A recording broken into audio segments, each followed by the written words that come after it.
¿Qué tal? Buenas tardes, muy buenas tardes. Bienvenidos a una emisión más de Analistas de la Noticia a través de ICN, una nueva conciencia. Gracias por compartir, gracias por seguirnos.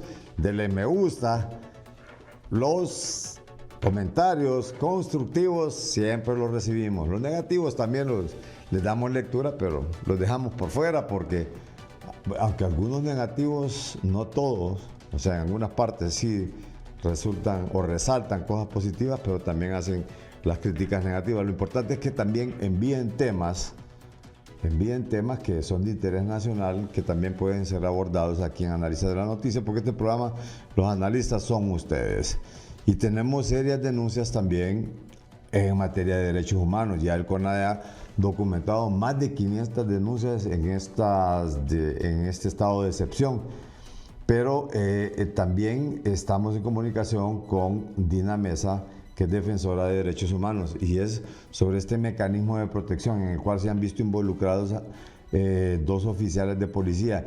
¿En qué consiste esta denuncia? Y esto es en relación a la protección al mecanismo de protección de defensores de derechos humanos. Buenas tardes, Dina, gracias por estar con nosotros. ¿En qué consiste esta denuncia especialmente?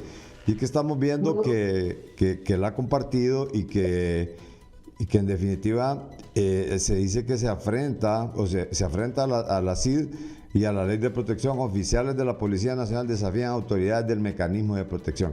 ¿En qué consiste especialmente este tipo de denuncia, licenciada Mesa? Resulta que hace, varios meses ha sido constante una presión que tiene la policía contra el defensor Jorge Jiménez del FOPRODE, de jóvenes promotores y defensores de los derechos humanos.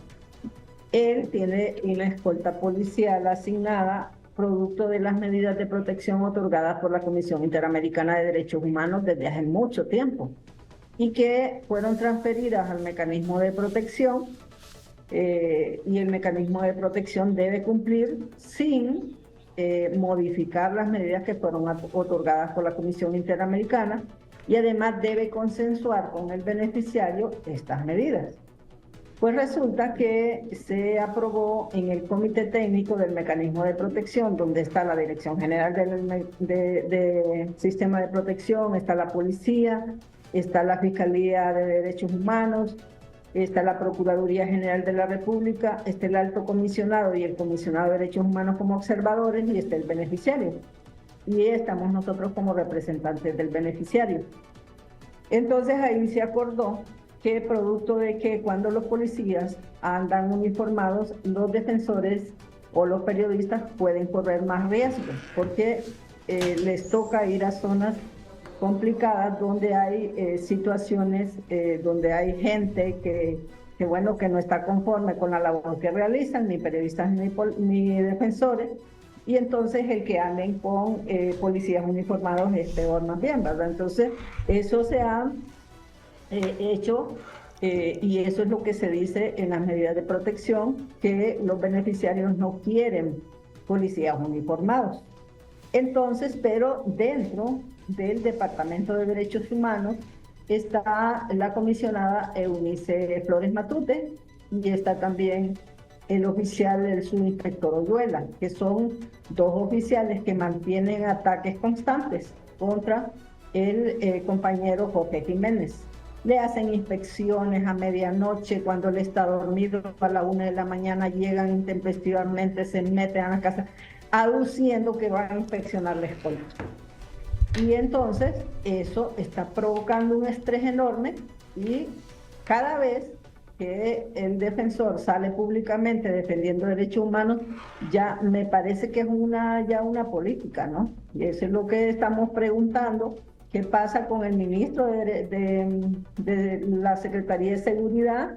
¿Por qué esos subalternos no les para la situación, no les para la mano, ¿verdad? De que están violentando derechos humanos, porque a ellos les toca implementar las medidas.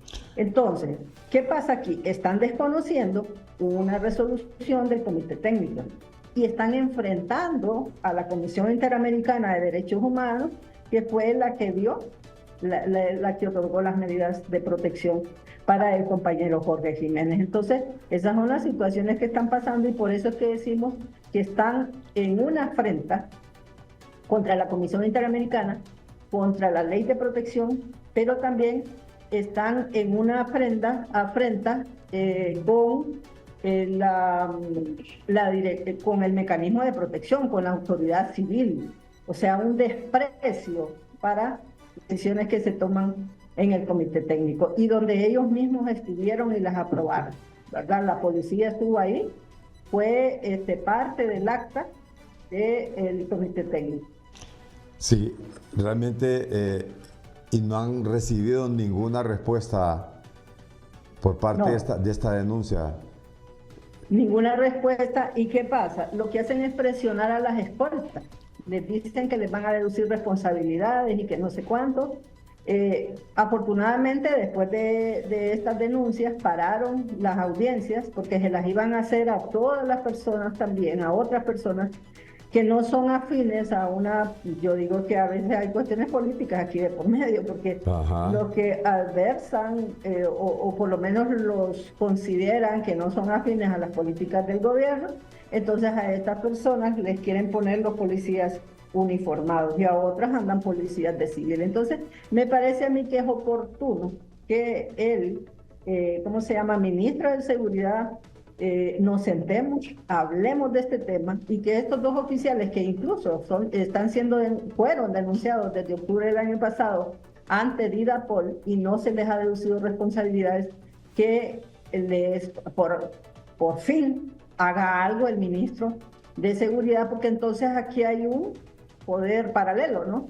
Esta islita de poder que tienen el Departamento de Derechos Humanos, sencillamente están votando todo el discurso que está teniendo el ministro de Seguridad, donde señala que hay un respeto a los derechos humanos. Entonces creemos nosotros que es importante nos sentemos y hablemos y que estén estos oficiales ahí para que podamos conversar y que ya paren el hostigamiento contra el compañero Jorge Jiménez. ¿Y han mejorado las relaciones con esta nueva ministra de Derechos Humanos, licenciada Mesa? Tuvimos una reunión. En principio, cuando ella llegó en la misma semana que ella llegó, pero fíjense que está pasando algo raro, Carlos. No nos ha vuelto a recibir, nunca está. El viceministro de Protección, el otro día le pedimos una reunión con Jorge Jiménez, también íbamos juntos, y dijeron que no estaba, que había salido, y constatamos que ahí estaba. O sea, si estas personas están tomando la misma ruta de cierre al diálogo, van mal, definitivamente, ¿verdad? Porque estamos pretendiendo que coordinemos acciones para mejorar tanto el sistema de protección como todas las situaciones relacionadas con los derechos humanos. Sí. Bueno, hay que ver y hay que darle seguimiento a esta denuncia, a ver si hay respuesta por parte de las autoridades, ¿no? Porque si no, de nada sirve, sencillamente se queda en denuncia. ¿Y qué ha pasado con el resto de personas que se está aplicando este mecanismo? ¿Ocurre lo mismo o realmente no está funcionando el mecanismo? ¿Cuál es el problema aquí? El problema es que cuando hay una implementación de medidas, hay algunas que no necesitan un dinero para implementarlas, como es el caso de la policía, ¿verdad? Que tiene la obligación de implementarlas y está provocando este caos a través del Departamento de Derechos Humanos, paradójicamente, que es el encargado de coordinar la implementación de las medidas. Pero ¿qué pasa con otros beneficiarios? El problema es que no se les está implementando la mayoría de las medidas, ¿verdad? A veces son medidas físicas donde tienen que, colocar cámaras o tienen que pagar una habitación para una persona desplazada internamente que viene de un lugar, o esta reubicación no se está tomando con la debida responsabilidad, en el sentido que si traemos una persona del interior del país con muchas amenazas, tenemos que garantizarle la protección absoluta si es que se va a traer a Tegucigalpa o a otra ciudad del país, ¿verdad? Entonces, esas cosas no se están implementando. Por otro lado, también se ha contratado nuevo personal. De acuerdo a lo que vi, son como 6 u 8 personas nuevas. Y entonces, ahí debía ser el Consejo Nacional de Protección que revisara los currículums de todas estas personas nuevas que llegaran, pero parece que los compañeros de sociedad civil que están ahí en el Consejo se dedican a otras cosas, a preparar querellas contra nosotros que estamos denunciando, pero que no están haciendo su trabajo dentro del Consejo de Protección. Ginebra, Suiza, ¿a qué se refiere especialmente esta comisión esta comitiva de hondureños que han partido hacia Ginebra?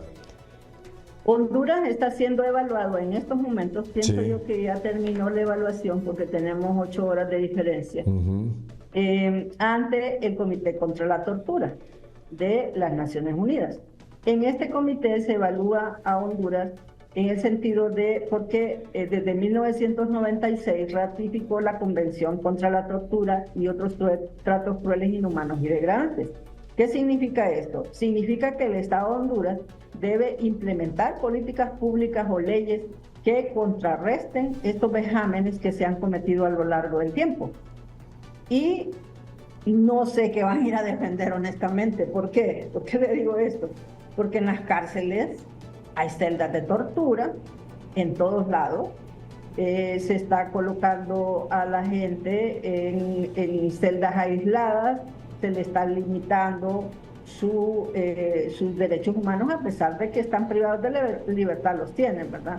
Y por otro lado, a las organizaciones que defienden derechos humanos se les está presionando. Hay personas defensoras de que no las dejan entrar para ir a platicar con privados de libertad. Eso limita la participación de las organizaciones de sociedad civil. Y por otro lado, lo más grave es que la abogada Mildred Meléndez no ha sido juramentada para que asuma su cargo como comisionada por sociedad civil ante el Comité contra la Tortura, el CONAPRED, en Honduras, ¿verdad? Entonces ahorita está siendo evaluado, o fue evaluado Honduras, esta nutrida delegación de 21 personas, que me parece a mí que exagera, ¿no? Ahí pueden ver el listado. ¿Y ese gasto, Dina, corre por cuenta del gobierno? Nosotros como sociedad lo estamos pagando. Imagínese usted, para ir allá, usted tiene que viajar un día completo prácticamente. Sí. No creo que solo se queden hoy para la evaluación, porque me imagino que van a tener otras reuniones y luego otro día de regreso. Mínimamente es como unos 4 o 5 días, ¿no? de andar en eso, pero una delegación, ¿cuánto vale un hotel? La comida es cara, le digo porque yo ya he estado ahí en unas zonas. A nosotros nos han invitado organizaciones y sabemos que es caro viajar, ¿verdad? No digamos una delegación de 21 personas. Entonces creemos que es bastante. Y esto solo es la parte oficial, Dina, es la parte oficial, la parte que representa al gobierno o a gente de la sociedad civil. Usted puede ver el listado. Puede ver el listado. Ajá. El listado ahí, ¿verdad? Sí, aquí tenemos el listado. Van diputados, van de Procuraduría, van de la Secretaría de Derechos Humanos, van de cárceles. Silvia Ayala del Congreso Nacional, Harry Dixon. Ajá. Sí, ajá. Mario Roberto Díaz Barahona, honorable magistrado de la Corte Suprema de Justicia. Bueno, ya una comitiva grande ustedes. Mario Roberto, sí, diputado independiente. Mario Roberto Barahona es magistrado de la Corte Suprema de Justicia. Está Hugo Adalberto Suazo Ortiz, su secretario de Estado en el Despacho de Seguridad, Prevención y Derechos Humanos. ¿Realmente esta gente va a cumplir? Mira, eso está su procurador, va. Primer secretario de Misión Permanente, Víctor Migdonio Carrasco Zambrano, Instituto Nacional del Menor Infractor, secretario general. Realmente esto es una parte. ¿A qué va realmente esta comitiva? O sea, ¿va a defender las denuncias que han interpuesto y que han caído sobre la violación a los derechos humanos en nuestro país?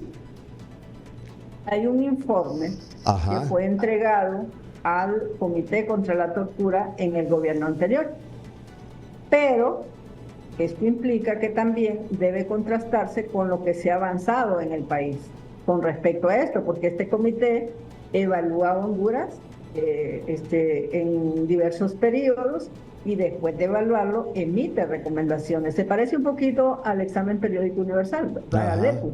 Sí, sí. Se parece un poco, nada más que allá participan todos los estados que están en el Consejo, todos los gobiernos que están en el Consejo de Protección, el Consejo de Derechos Humanos de la ONU. Pero acá es un comité de expertos de 10 personas independientes que están vigilando que la Comisión contra la Tortura y otros tratos crueles, inhumanos y degradantes se cumpla por los estados que han ratificado este pacto, ¿verdad? Sí. Entonces, en eso están, van a ir me imagino que van a revisar qué es lo que pasó, qué es lo que está pasando, y ahí, honestamente, yo creo que no tienen mucha defensa porque fue ratificado Muñoz, que está siendo denunciado que está aplicando torturas en las cárceles. La presidenta lo ratificó en el 1 de enero de este año, ¿verdad? A pesar de que está denunciado y que ha cometido un montón de abusos. También esto de CONAPRED, no sé cómo lo van a defender. También está en las postas policiales, se están realizando torturas, ¿verdad? Han habido muertes dentro de estas policiales también, después de que los privados de libertad han sido, ¿cómo se llama?, torturados, ¿verdad? Entonces, y luego con el estado de excepción, Carlos, es grave lo que está pasando. Ya vio el informe del CONADE, que principalmente cuando hay mujeres solas, les abusan bastante, le cometen graves violaciones y además, de acuerdo a lo que dijeron ante CONADE, les han robado dinero incluso, ¿verdad? Y la golpean y toda la cosa. Entonces, y los estados de excepción tiene suspendida la garantía de el derecho al domicilio, ¿verdad? Entonces, ahí pueden llegar a cualquier hora, porque el estado de excepción se lo permite, y meterse a las casas sin una orden judicial, ¿verdad? Porque este estado de excepción ilegal, que solo debió durar 45 días, que no está pasando por el Congreso Nacional, entonces no está siendo ratificado por el Congreso Nacional y debió solamente, de acuerdo a ley, durar 45 días. Y ya lo han prorrogado más de 10 ocasiones, ¿verdad? A turistear prácticamente va. Sí. Bueno, pienso, Suiza es bonito ahí, ¿no? Sí. Ir a observar el panorama, hacer un paseíto por ahí, pero creo yo que me parece que están gastando mucho dinero, que eso puede servir para otras cosas, ¿verdad? Para apoyar al mecanismo de protección para las personas que tienen problemas para la implementación de las medidas, puede servir para el mejoramiento en todo esto de las visitas, apertura de las cárceles para las personas defensoras de derechos humanos, puede servir para muchas cosas sin que vaya una delegación tan inmensa como está yendo. Sí, realmente esto, lo que señala usted especialmente en el estado de excepción y toda esta cantidad de denuncias de violación, aunque la policía aduce que ya hay más de 100 municipios en los cuales no se registran homicidios y no se registran actos de violencia. No sé cómo comparar esto con relación a la violación de los derechos humanos, Dina. Bueno, el papel puede con todo, ¿verdad? Habría que contrastar en realidad si eso está sucediendo, porque tenemos un estado de excepción violatorio de los derechos humanos que está capturando personas que, recuerde que fue creado justamente para combatir la extorsión.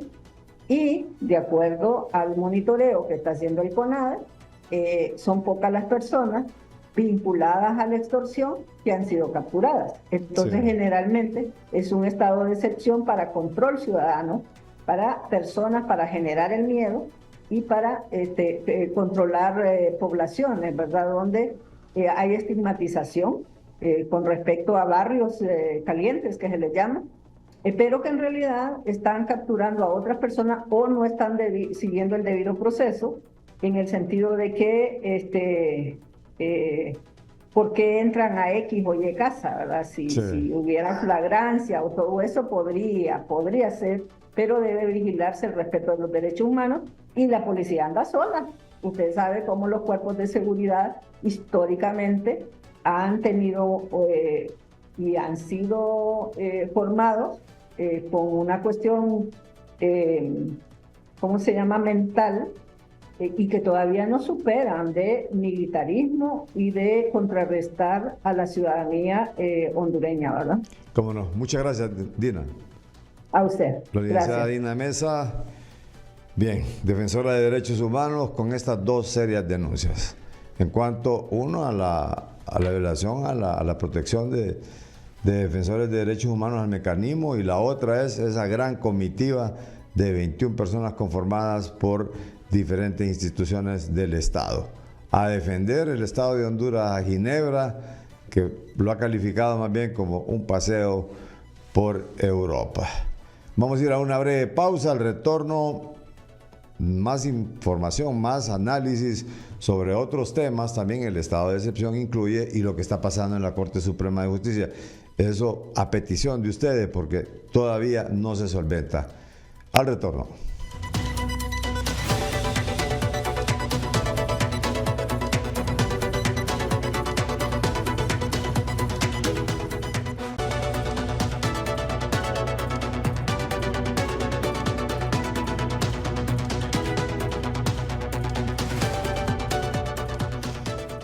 Bien, escucharon a Dina Mesa, defensora de derechos humanos, y en relación a estas dos denuncias, que hay policías que están violentando el mecanismo de protección a defensores de derechos humanos. Está seria la denuncia. Esa comitiva de 21 personas conformadas por diputados, miembros del sector del Ejecutivo a Ginebra, Suiza, se presentan a esta comitiva de 21 a lo que es la defensoría de todos estos actos de tortura y de todas las violaciones que se dan en derechos humanos. Y ahora con lo del CONADE que ha denunciado que son al menos 500 denuncias que se han recibido en este estado de excepción. Y la policía asegura que son más de 100 municipios en los cuales se ha reducido el índice de homicidios, que no hay ninguna violencia. Realmente, ¿cómo puede interpretarse esto? Abogado Lester Ramírez, también analista de la realidad nacional en relación a esto, especialmente del tema del estado de excepción, la violación a los derechos humanos y estas denuncias que han interpuesto este día defensores de derechos humanos, y sobre todo sobre esta comitiva que ha viajado a Ginebra, Suiza, a defender el Estado de Honduras sobre esta avalancha de denuncias de violación a los derechos humanos, y en los cuales son uno de los elementos importantes de lo de la llegada de la CICIG, y que ha dicho el sector oficialista que la llegada de la CICIG es por burocracia por parte de las Naciones Unidas. O sea, vemos un discurso un poco complejo y difícil de entender. Si por un lado el Estado de Honduras está solicitándole, no sé por qué la ONU estaría poniendo este tipo de obstáculos para la llegada de la CICIG a nuestro país. Buenas tardes, abogado. Buenas tardes, Carlos. Muchas gracias por la invitación. Bueno, el país nunca deja de ser complejo. Creo que estamos ya entrando a un momento preelectoral que las cosas se están calentando en términos de los discursos políticos, de las diferentes posturas que están tomando.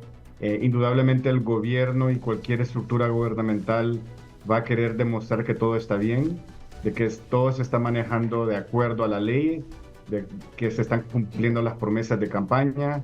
Y en materia de derechos humanos, que ha sido una gran mancha en este gobierno en términos de, se puede decir, del discurso a la práctica, ha sido realmente una gran diferencia, especialmente en lo que son derechos civiles. Ahora estamos viendo también en el Congreso Nacional temas de derechos políticos también. Es un reto para el gobierno tratar de demostrar que las cosas están bien cuando en la práctica y en el terreno se están viendo diferentes denuncias, se están viendo diferentes tipos de protestas también, y los indicadores también no están hablando muy bien del gobierno. Entonces va a ser muy difícil tratar de revertir esta realidad desde el punto de vista de la narrativa política, desde el discurso político y de lo que puede ofrecer el gobierno para un segundo periodo consecutivo. Yo creo que más allá del gobierno, el partido en gobierno va a ser un gran reto tratar de demostrar resultados positivos cuando la población, especialmente la población de a pie, siente otros tipos de resultados y los está experimentando en carne propia, ¿no? Entonces, me parece que ese es el gran reto ahora, Carlos. Por eso vemos estos planteamientos que se están dando desde la policía. Lo más seguro que también lo vamos a ver desde los derechos humanos, desde la Secretaría de los Derechos Humanos más adelante, cuando ya se consoliden las nuevas autoridades. Bien. Y sin duda alguna también los diferentes voceros del muy ventajosa. Hay una oposición fragmentada.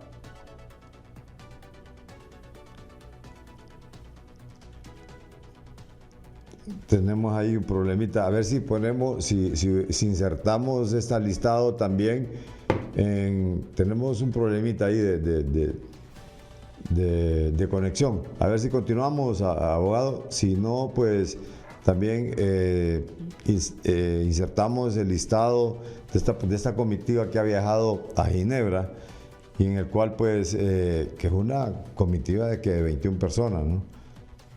Y que está buscando defender a Honduras en relación a esta gran cantidad de denuncias. Continuamos, abogado, con la idea. No, lo que comentaba era eso, ¿no? Sí. La oposición en una situación compleja.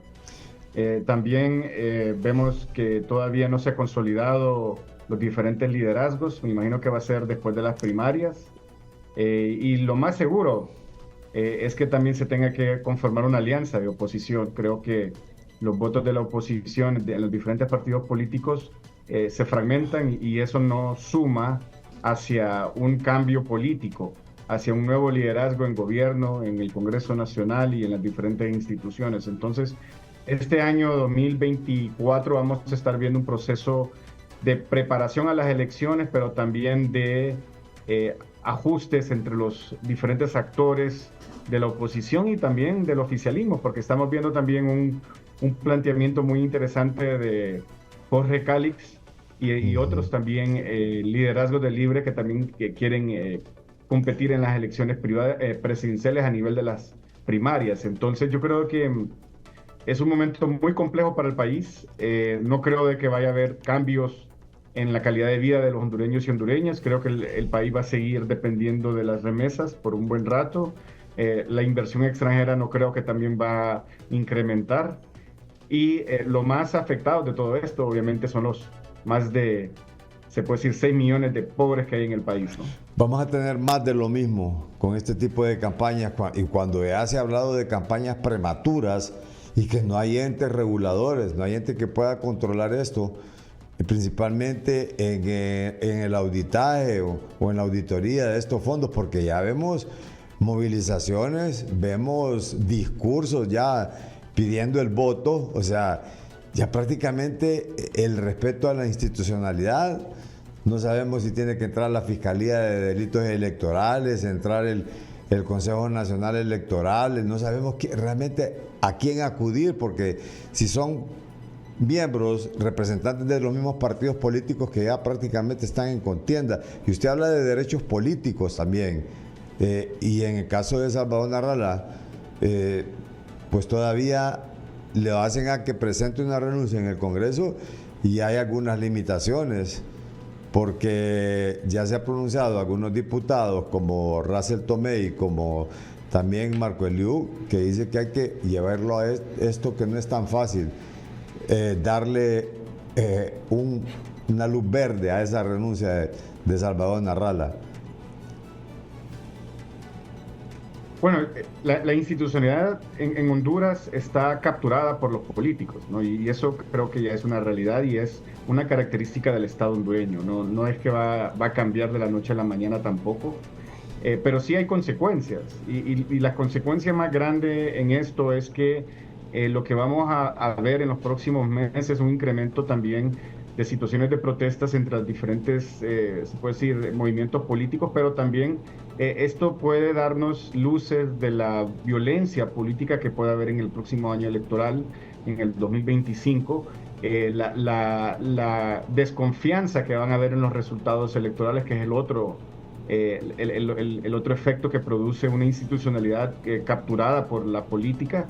Y el otro elemento también que hay que tomar mucha atención, y siempre los partidos políticos, especialmente los partidos que están en el poder, juegan a esta carta, es buscar que las personas, el voto independiente especialmente, se abstenga de participar, porque uno, no confía; dos, no hay candidatos que les llene o les llame la atención; y tres, también el temor a la violencia, ¿no? Especialmente en las grandes ciudades. Entonces, creo que esa va a ser la apuesta. Es realmente una lástima que el país siga en este círculo vicioso de inestabilidad política, de una institucionalidad que trabaja para los intereses políticos del momento, y lo que vamos a tener son las consecuencias que usted decía anteriormente, no más de lo mismo, pero yo creo que también, aún más de lo mismo, yo creo que vamos a incrementar los niveles de violencia. Vamos a sentir también un efecto económico muy fuerte, porque acordémonos de que todo esto se marca también dentro de un contexto geopolítico muy complejo. Lo más seguro que el próximo año tengamos un nuevo presidente en los Estados Unidos, y ese nuevo presidente de los Estados Unidos no sea muy grato a la manera como los países, especialmente aquellos países de tinte socialista latinoamericanos, están manejando su política exterior y su política nacional. Y hay que tomar mucho en cuenta eso también, ¿no? Y el otro elemento que hay que analizar es que hay una situación de recesión económica en algunos países, especialmente en Europa, lo estamos viendo en Japón, en la misma China hay una situación también de recesión económica, y eso implica que las exportaciones hondureñas, que si bien es cierto son muy pocas y son muy poco diversificadas también, no encuentren compradores internacionales también, ¿no? Entonces, es una situación muy compleja. El gobierno, es decir, en este caso lo que va a hacer es va a continuar con su dinámica proselitista. Lo que usted dice, Carlos, es muy verídico. No hay una institucionalidad, pero menos aún no hay un Estado de Derecho. Y si no tenemos un Estado de Derecho, no vamos a tener una democracia, así de simple. Las reglas no se están cumpliendo, estamos viendo campañas, como usted dice, por todos lados, de los diferentes movimientos y partidos políticos, y eso le demuestra a usted el hambre que tiene la clase política por seguir viviendo del patrimonio del Estado, porque esto no se trata realmente de que quieren competir por solucionar los problemas de los hondureños y hondureñas, realmente están compitiendo por ver quién se queda con el poco Estado que queda en el país, ¿no? Y eso es lo más lamentable posible, porque a la hora, el hondureño de pie no ve ningún tipo de resultado, ¿no? Fíjese que en esto voy a hacer un paréntesis, porque hay que desenmascarar realmente a la clase política aquí, porque mire, aquí se ha dicho, ya el que está aspirando ya sabe cómo quedan las arcas del Estado, ya saben cómo, ya tienen un diagnóstico, ya saben cuál es la problemática, que esto es atávico, esto es problema en educación, problema en salud, problema de falta de empleo, la inseguridad, la falta de inversión pública, la falta de inversión extranjera, ya sabemos. Entonces, los políticos, ¿por qué? ¿Qué tanto interés en aspirar a administrar un país en crisis? Y luego pasan, y siempre lo repito, ¿qué tanto es el enamoramiento que tienen ya una vez que llegan al poder? Cuando son oposición, llegan al poder y se quieren quedar manejando esa crisis. O sea, ¿qué tan rentable es estar dentro de las arcas del Estado, de un Estado que se supone está en una situación crítica económicamente, de una situación de letargo permanente, de que no avanza? ¿Qué tan beneficioso o qué tan ganancioso es querer ser en el poder? Mucho. Ese es el juego final. Esa es la mundial, la final de la Champions. Es la final del mundial. Es ahí donde está el dinero. En un país que por décadas el Estado ha sido el único, se puede decir, generador de empleos para grandes masas, sectores populares, para los mismos partidos políticos, intereses también del económico del sector empresarial, donde ve al Estado como una fuente de contratación pública. Y acordémonos de esto, el Estado es una enorme fuente de empleo, de generación de empleo para las estructuras políticas. Alrededor del 80-85% del presupuesto del Estado se va en planilla.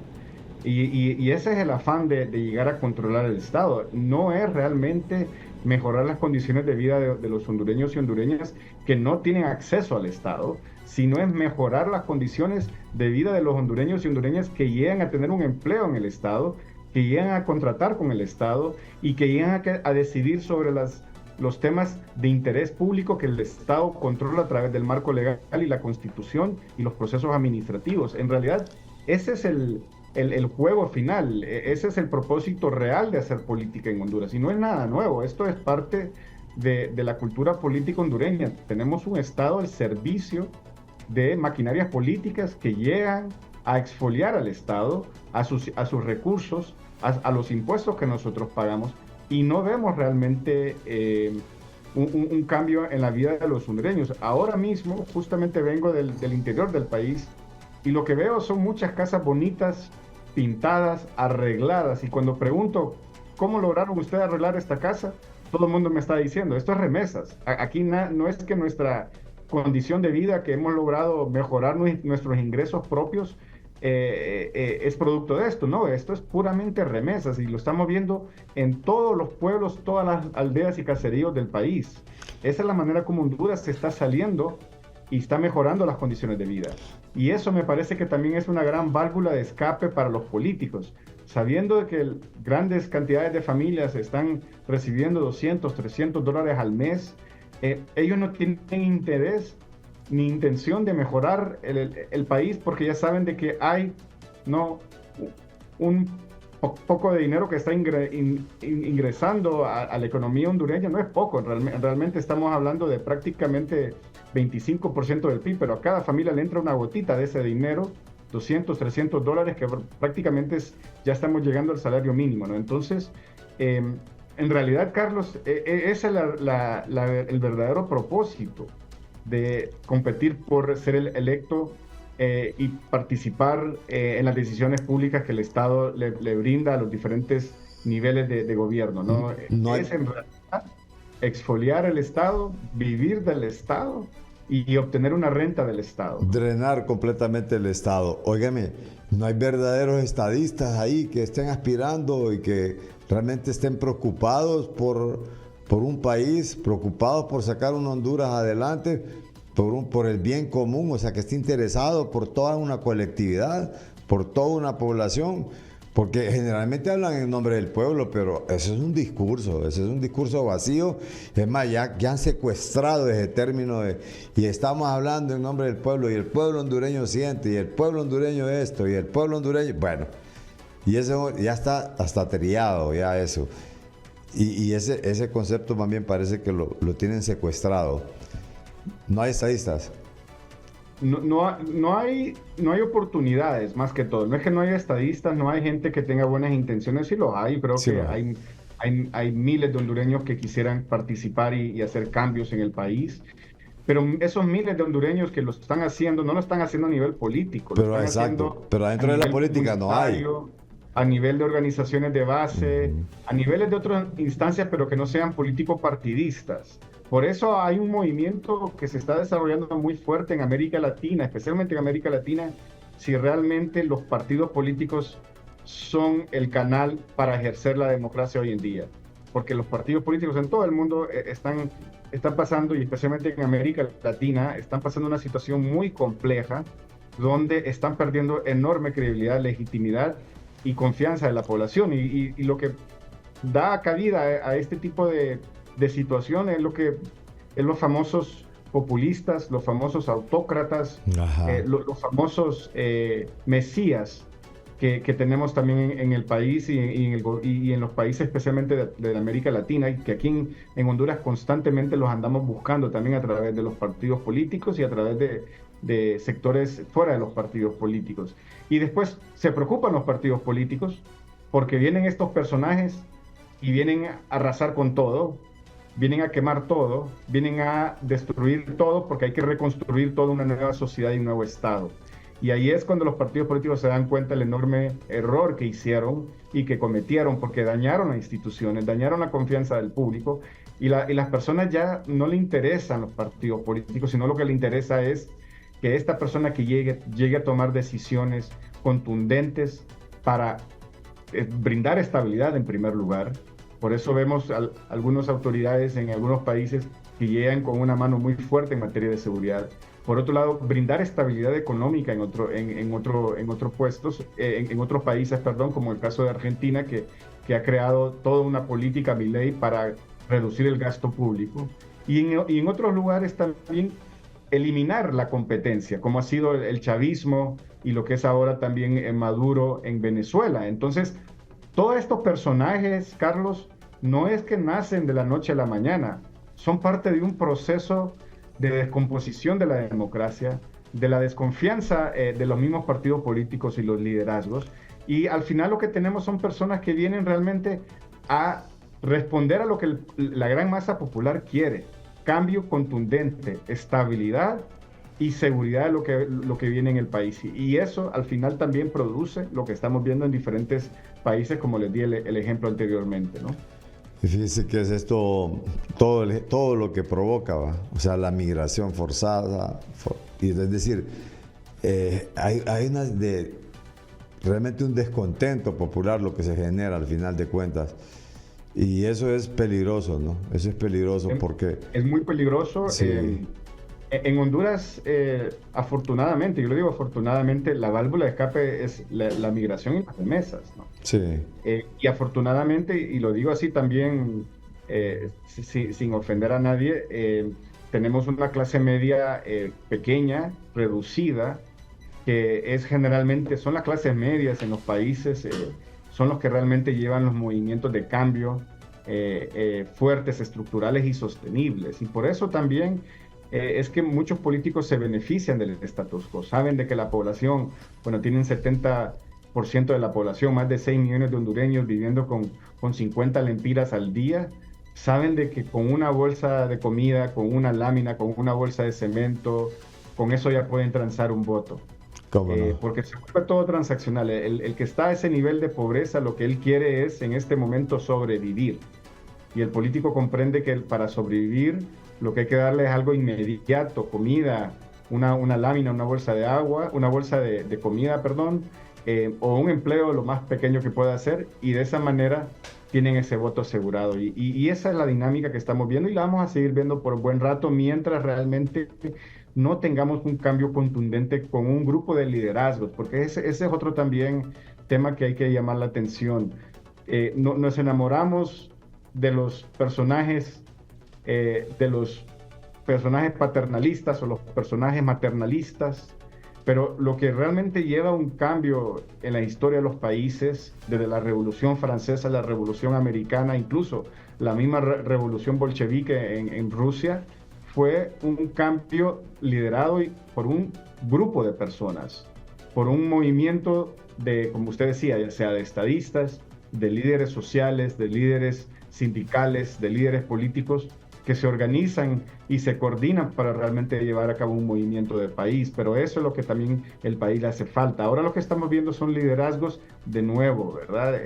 Personalistas, que ellos van a salvar al país, que ellos van a hacer el gran cambio, que ellos van a sacar a Honduras del subdesarrollo. Pero eso lo sabemos que no es posible si no se hace a través de un movimiento organizado de expertos, de intelectuales, de personas que conocen el terreno, de personas que están comprometidas con el país y que no vengan tampoco de una afiliación política única, porque eso también es muy importante hoy en día. No tenemos un país que se está convirtiendo realmente en un país de más de 10 partidos políticos, posiblemente para el próximo proceso electoral, y esa manera de llegar a gobernar a través de un solo partido genera mucha inestabilidad también, y por eso en los próximos años, si le apostamos a cambios, vamos a tener que ver cambios que trasciendan las alianzas políticos electorales y que lleguen a consolidarse en coaliciones de gobierno, ¿no?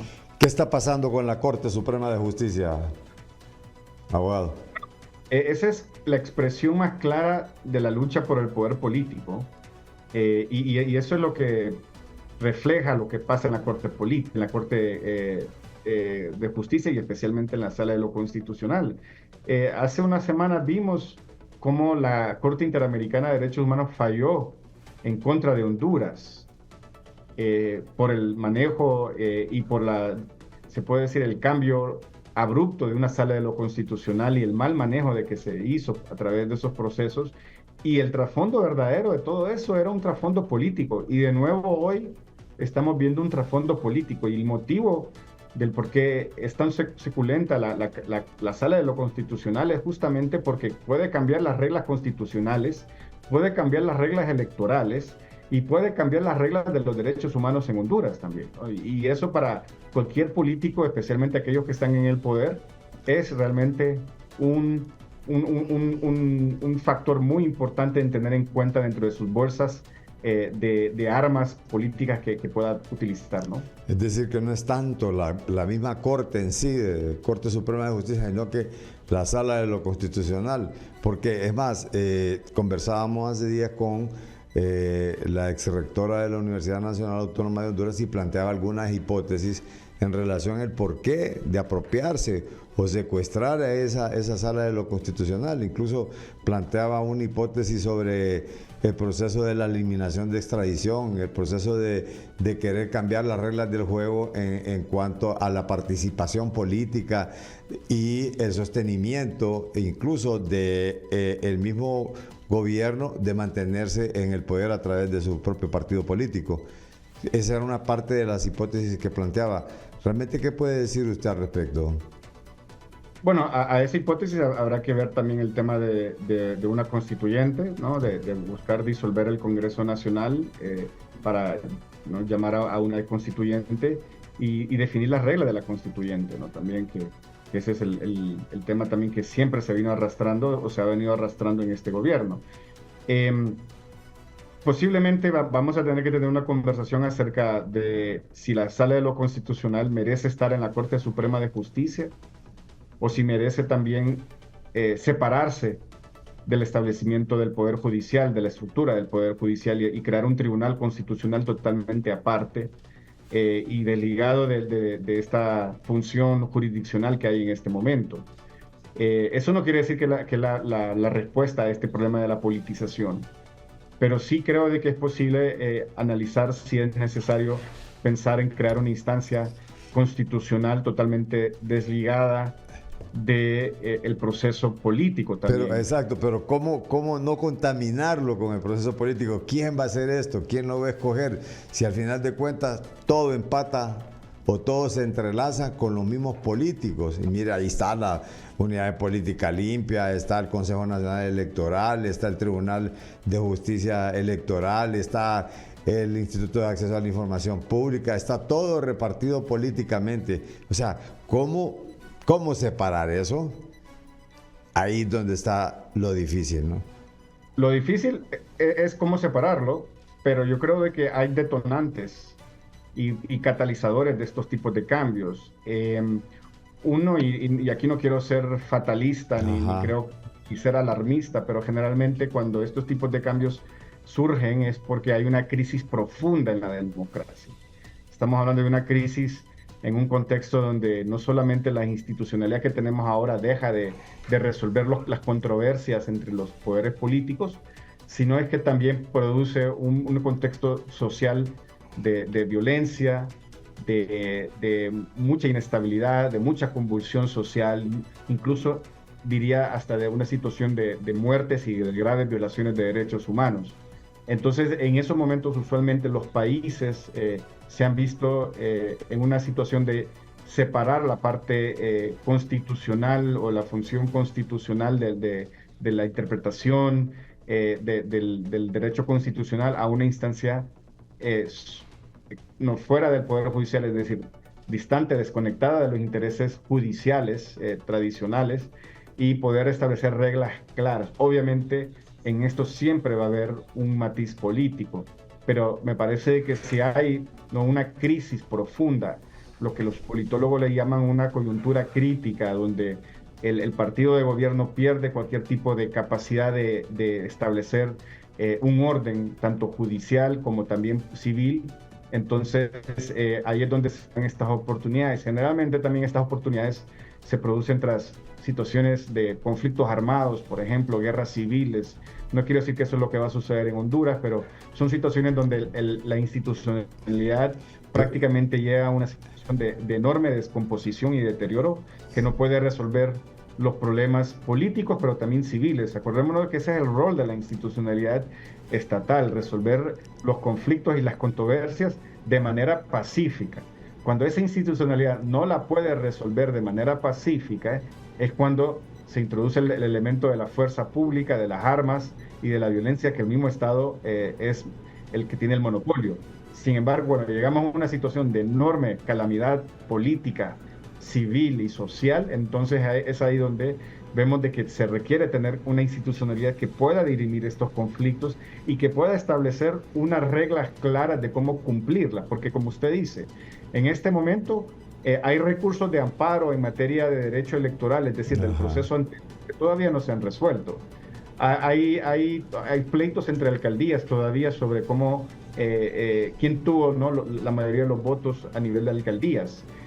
Hay problemas también en situaciones de temas como lo que estamos viendo ahora mismo con el señor Salvador Narrala en el poder legislativo, un legislativo que también se ha convertido también en prácticamente también en un poder dictatorial en Honduras, ¿no?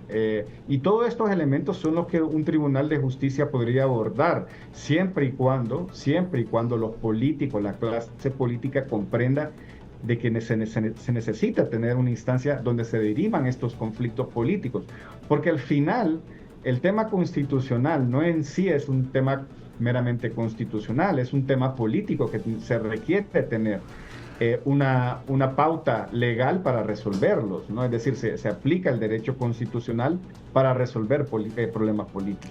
Fíjese que, y si no, ahí está el estallido social, porque termina en eso, pues, es decir, hay un manantial de leyes, o una patastera de leyes, podría decirlo, que al final de cuentas se van quedando en el papel, pero que las leyes muchas veces son buenas, lo único es la aplicabilidad que no se ejecuta.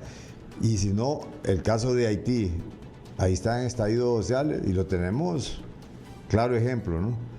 Y que en eso terminan los pueblos, y a eso hay que tenerle el temor, y a eso es que nos lleva la clase política hondureña, porque de ahí nadie más que los políticos son los que nos llevan a esto. Carlos, es que mire, el problema de la política en todo el mundo, y eso lo estamos viendo en todos los países, y esa es la gran crisis que está viviendo la democracia, es que la política se vive en el presente. Los políticos, los gobiernos están viviendo en el presente. No tienen noción de lo que puede pasar en el futuro y las consecuencias del futuro. Los cálculos que hacen los liderazgos políticos en el país, en Honduras, por ejemplo, esto del conflicto que se va a desarrollar y se va a incrementar en el Congreso Nacional con el tema de Salvador Narrala, lo que estamos viendo en la Corte Suprema y en la Sala de lo Constitucional específicamente, lo que vamos a ver también más adelante en el Consejo Nacional Electoral, que eso va a ser también un lugar donde el conflicto se va a producir a medida que se acerquen las elecciones, es que todas estas decisiones las están viendo en el momento y se las están tomando para el momento. No están viendo qué consecuencias en la institucionalidad, en la población y en la calidad de vida de los hondureños y en la economía de los hondureños. Este momento no les interesa en lo absoluto. Yo le puedo asegurar que nadie de estos señores y señoras está hablando sobre qué efecto va a producir una crisis política electoral, es decir, en las elecciones del 2025, en el hondureño, en la economía, en las instituciones políticas y en los derechos humanos. Ninguno está preguntándose ni preocupado por eso. ¿Por qué? Porque están viviendo el momento, y el momento es cómo se establecen políticamente para el proceso electoral. ¿Y las posibles soluciones frente a toda esta situación? Bueno, eso es lo que siempre hemos dicho, ¿no? Este es un tema que los países que salen adelante de estos dilemas políticos es porque tienen una población activa, que protesta, que se manifiesta, que está dispuesta a castigar al político y a su autoridad pública, ya sea en la urna o en la vida cotidiana a través de la exigencia de rendición de cuentas del cumplimiento de la ley, y de las acciones también que pueden hacer en la denuncia pública. Todo eso, todo lo que le acabo de decir, Carlos, ahora mismo, que esa es también una gran preocupación, porque pasamos hablando del comportamiento de los políticos o de los partidos políticos, pero no hablamos del comportamiento de la sociedad, de los grupos organizados, del sector privado. También ellos tienen un papel importantísimo en crear, en primer que todo, reglas claras y demandar que se cumpla la ley, pero también crear obstáculos, barreras a los gobiernos autoritarios, a los gobiernos corruptos.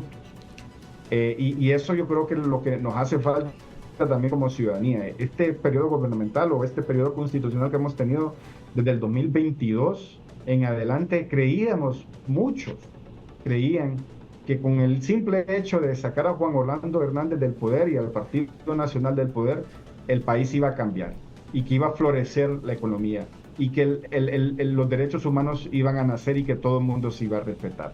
Pero veamos los resultados que tenemos. No tenemos ese resultado. ¿Y por qué? Porque también hay un desgaste en la ciudadanía. Hay una estrategia clara de los partidos políticos de movilizar a la ciudadanía al voto. Únicamente te necesitamos cuando vayamos a votar y nos elijas a nosotros. Pero si no vas a elegirnos, mejor ni vayas a votar. Y el tema electoral es el que llama la atención de todos los medios de comunicación, de las discusiones de las familias, de la dinámica social, de los amigos. Pero una vez que ya se elige a la nueva autoridad, ya el tema del control al político, al poder del político, al poder de los partidos políticos, ya queda en un segundo plano. Y eso me parece que es ahí donde la ciudadanía nos falta todavía tener ese salto cualitativo. ¿Cómo hacerlo? Bueno, yo creo que hay que tener, y en estos próximos 2 años o meses que quedan del proceso electoral, hay que tener una capacidad de organización fuerte en el país. El país tiene grandes problemas, no solamente en términos económicos, de educación, salud. Mire, el tema del cambio climático es un tema que realmente está afectando a los hondureños y hondureñas. Ya no hay agua donde antes había agua en abundancia. Las tierras se están convirtiendo infértiles. En un país con una gran capacidad agrícola, todo esto va a implicar enormes problemas en adelante y ya lo está produciendo, ¿no? Pero son los temas que creo que la población tenemos que tener también esa conciencia de que la política no simplemente son las elecciones, sino es controlar y exigir rendición de cuentas en nuestros liderazgos también. Sí, muchas gracias, abogado. Y lo malo que es que este fenómeno se repite porque lo cometen gobiernos llámese de izquierda, llámese de derecha y llámese de centro. Esto es realmente es un llamado completamente a la clase política y el desgaste, la falta de educación también en el electorado para escoger la persona que realmente que cree. Lo que pasa es que uno cree, porque lo que venden los políticos es esperanza. Entonces ahí es donde uno fija la esperanza y es donde realmente comienza el desencanto. Muchas gracias, abogado. No, gracias a usted, Carlos, y siempre aportando de manera positiva y constructiva. Esperemos de que el país, los políticos en este momento que ya se están perfilando para el proceso primario, empiecen a ser más creativos en la manera como hacer campaña. Nadie está hablando del financiamiento político. Tuvimos un caso sonado hace un par de meses. Toda la población se volcó a conocer el caso, el del expresidente Juan Orlando Hernández, pero como que eso no afecta a los políticos ni a los partidos políticos. Y eso es lo que creo que debemos empezar en el corto plazo a exigir. Transparencia en cómo se están financiando estas pre-campañas y cómo de dónde vienen estos fondos también. Que eso es algo que, como usted dice y preguntó antes, ¿dónde está la unidad política limpia? No ha dicho nada estas personas y yo creo que ahí de nuevo, ¿no? Es el fracaso de la institucionalidad, ¿no? Cómo no, muchas gracias. El abogado Lester Ramírez, aquí con su análisis en relación a temas importantes de país. Hasta aquí, analistas de la noticia. Buenas tardes.